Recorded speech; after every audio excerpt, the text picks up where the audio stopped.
காரைக்குடியில இருந்து 1 ஹவர்ல பழனி மாதிரியே மேற்கப்பாத்து முருகன் கோயில் அமைஞ்சிருக்கு. எங்கன்னு சொல்றேன், இந்த வீடியோ போய் சேவ் பண்ணி வச்சுக்கோங்க.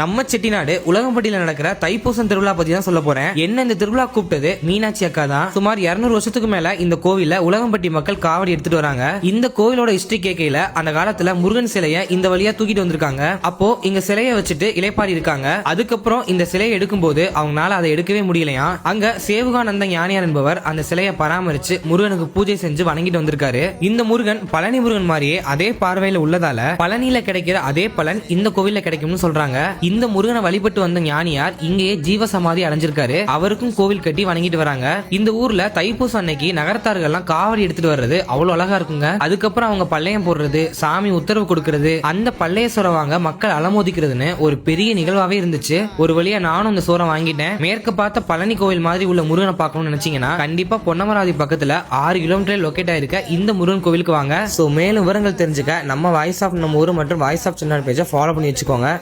நன்றி, வணக்கம்.